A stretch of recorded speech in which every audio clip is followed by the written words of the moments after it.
Mas Radit. Ternyata diam-diam Mama masih memantau aku lewat Pak Rahmat. Jadi selama ini Mama menganggap aku masih sakit. Apa karena ini ya? Rahasia soal pernikahan Tiara sengaja disembunyikan dari aku. Karena mereka takut aku drop lagi karena tahu kabar menyakitkan ini. Mas Radit udah datang dari tadi. Enggak, baru aja Pak. Yaudah, ayo kita jalan. Baik Mas. Dengan hati yang tak menyakiti. Makasih ya Tia. Tapi gue minta tolong. Kalau nanti ada kabar soal Tiara, tolong kabarin gue ya. Pasti.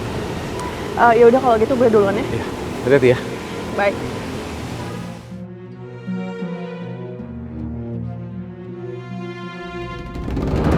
Iya Bu, Mas Radit sekarang ada di kafe Bu. Ngapain dia di kafe? Waduh, kalau itu saya kurang tahu Bu, karena saya nunggu di luar.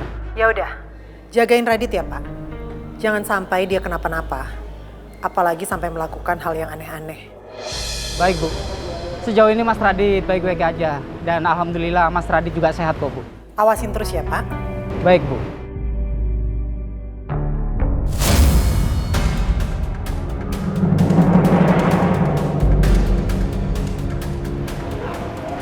Mas Radit. Ternyata diam-diam Mama masih memantau aku lewat Pak Rahmat. Jadi selama ini Mama menganggap aku masih sakit. Apa karena ini ya? Rahasia soal pernikahan Tiara sengaja disembunyikan dari aku. Karena mereka takut aku drop lagi karena tahu kabar menyakitkan ini. Mas Radit udah datang dari tadi. Enggak, baru aja Pak. Yaudah, ayo kita jalan. Baik Mas. Rangga dia sudah punya hati yang harus dia jaga. Siapa perempuan itu? Kok bisa sih gue kalah cepet? Pokoknya gue harus cari tahu siapa perempuan itu dan gue harus ngerebut Rangga kembali.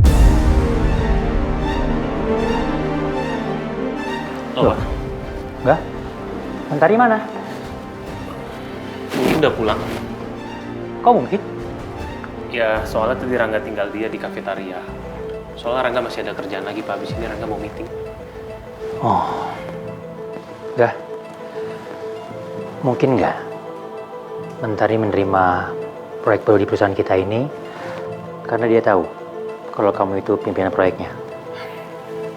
Kayaknya enggak, Pak.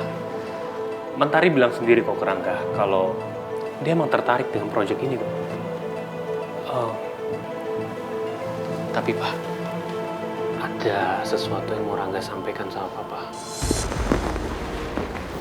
Apa itu? Dalam perjalanan tadi, waktu Rangga mau tanda tangan MOU untuk Mentari, sepertinya ada seseorang yang berusaha untuk mencelakai Rangga, Pak. Serius kamu? Iya, Pak. Dan mobil itu selalu berusaha mepetin mobilnya ke Rangga terus, Pak, dan berusaha untuk mencelakai Rangga. Ya, alhamdulillah Rangga nggak kenapa-napa. Rangga berhasil lolos dari mobil itu. Dan Rangga menduga bahwa orang yang menyuruh orang itu yang untuk mencelakai Rangga itu adalah orang yang sama, Pak. Orang yang sama yang waktu itu mau berusaha untuk mensabotase proyek baru kita, Pak.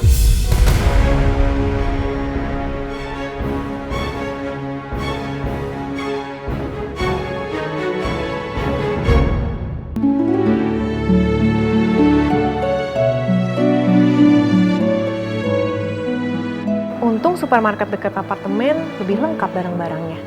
Jadi aku bisa kesini aja buat belanja.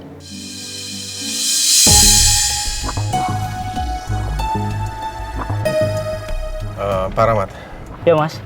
minta tolong beliin lilin kecil-kecil ya buat kuenya Risa. Lilinnya bukan yang berbentuk angka itu Mas? Iya betul. Iya. Nih, mau nih ya. Siap.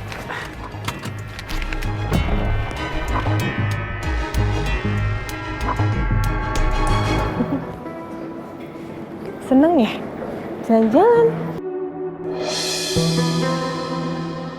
Mbak Tiara?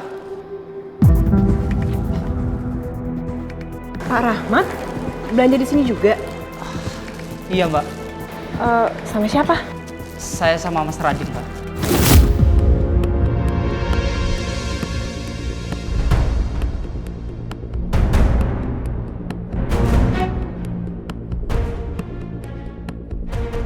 Tapi Mas Radit lagi nunggu di parkiran mobil.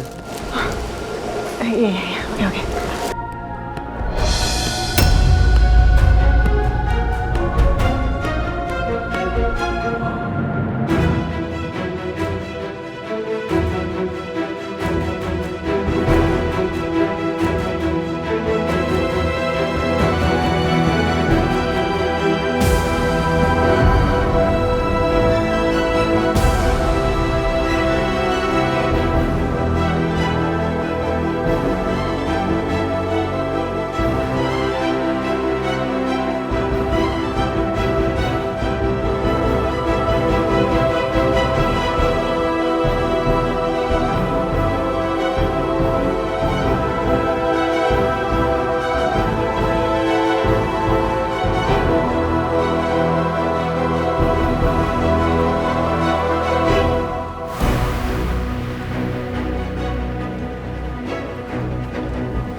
Mas Radit, Pak Rahmat. Mas Radit mau kemana? Ini lilinnya udah dapat Mas. Kita tinggal pulang aja, ya. Yuk. Enggak. Saya mau beli cukuran dan foam dulu. Iya Mas.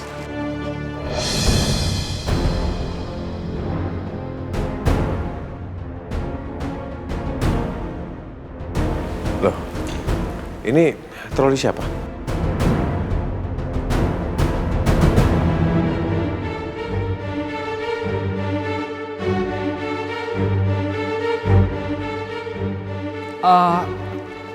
Saya nggak tahu Mas. Mungkin ini punya orang belanja ketinggalan. Oh. Ya udah.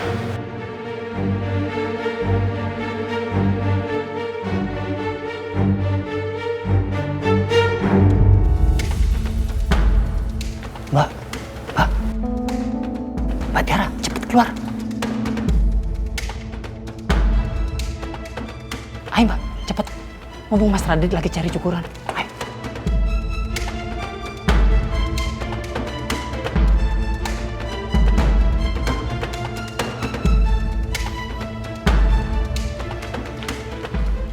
Pak. Mas. Ada apa kok lari-lari? Iya Mas, tadi dari toilet takut Mas Radit udah selesai belanja dan nyariin saya. Oh, yaudah. Sekarang kita balik ya. Iya Mas. Ayo.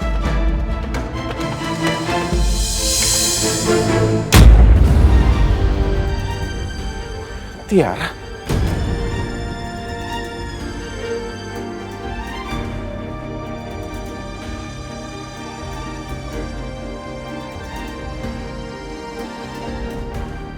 Kasihan Mbak Tiara.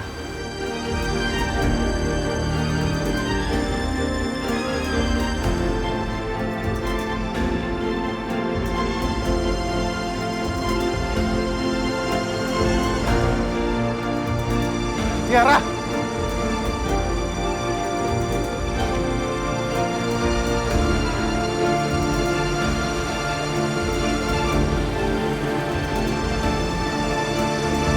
Tiara!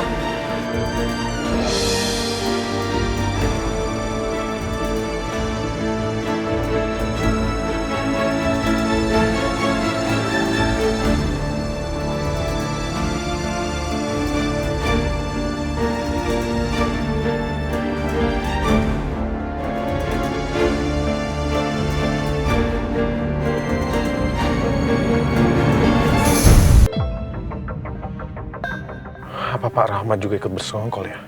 Menyembunyikan info tentang pernikahan Tiara.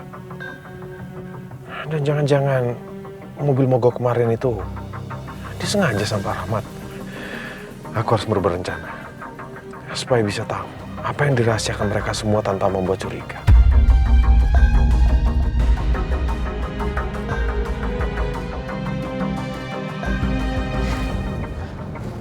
Ya Tuhan, semoga Radit gak ngikutin.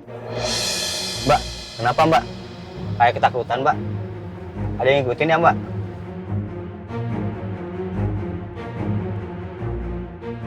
Ini tujuannya kemana Mbak? Aku mesti kemana nih? Aku bener-bener takut Radit ngikutin aku. Berarti aku gak mungkin pulang ke apartemen. Jadi gimana Mbak? Tujuannya kemana Mbak? Pak, pokoknya Bapak jalan dulu aja. Saya telepon dulu suami saya. Baik, Mbak. Aku mungkin bisa minta pertimbangan Rangga. Sebaiknya aku pulang kemana? Enggak, Papa pulang duluan ya. Papa akan kasih pekerjaan kantor buat kamu sekarang. Papa yakin kamu pasti bisa nyelesain pekerjaan proyek ini dengan baik. Hati-hati di jalan ya, Pak. Ya.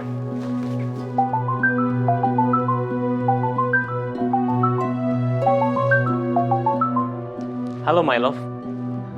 Rangga, Tiara, kamu kenapa? tadi aku nggak sengaja ketemu sama Radit di supermarket dekat apartemen. Terus Radit sempat lihat kamu sama Arka nggak? Kayaknya enggak sih, soalnya tadi aku sempat ditolongin sama Pak Rahmat. Tadi Radit itu dianterin sama Pak Rahmat. Astaga. Terus sekarang ini kamu di mana? Aku lagi di dalam taksi enggak, tapi aku juga nggak tahu ini aku harus kemana. Aku takutnya kalau aku pulang ke rumah, Radit ngikutin aku di rumah. Aduh, gimana nih ya? Mana kerjaan aku masih banyak lagi yang aku harus selesaikan dulu. Terus kalau aku tunda, yang ada klien bakal komplain sama aku. Atau gini aja, kamu ke kafe yang ada di dekat kantor aku. Begitu kerjaan aku selesai, aku langsung sana. Ini kerjaan aku juga nggak lama kok, sebentar lagi selesai. Kak, tapi kalau misalnya Radit ngikutin aku di sana gimana? Enggak. Menurut aku Radit nggak akan datang. Soalnya selama dia nggak masuk kerja beberapa hari ini, dia emang nggak pernah pergi ke kantor juga. Dan aku yakin kok, Radit pasti nggak akan kesana juga sih dia.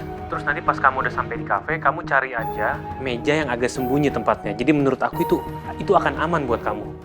Ya udah nggak, tapi kamu buruan nyusul ya, soalnya aku takut banget ini sekarang. Iya, aku janji nggak akan lama. Begitu kerjaan aku selesai, aku langsung ke sana dan datengin kamu. Dan kalau terjadi sesuatu, aku pasti bisa secepatnya datang ke sana. Karena kan nggak jauh juga dari kantor. Ya enggak, tapi enggak, kalau misalkan aku sampai sana dan Radit beneran ngikutin aku, terus kamu belum ada gimana? Ya, kita nggak punya pilihan lagi.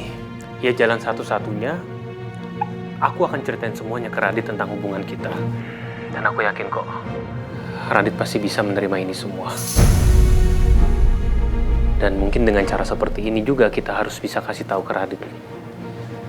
Itu menurut aku ya. Ya udah enggak, pokoknya kalau sama kamu aku akan ngerasa aman. Ya udah, kamu hati-hati jalan ke sana ya. Jangan lupa untuk terus kabarin aku. Dan aku juga pasti akan menyelesaikan kerjaan aku secepatnya. Kamu udah jauh lebih tenang kan? Kalau kamu udah tenang, aku tutup dulu ya teleponnya. Ya, makasih ya. Pak, sekarang kita ke kafe di dekat perkantoran depan ya, Pak? Baik, Mbak.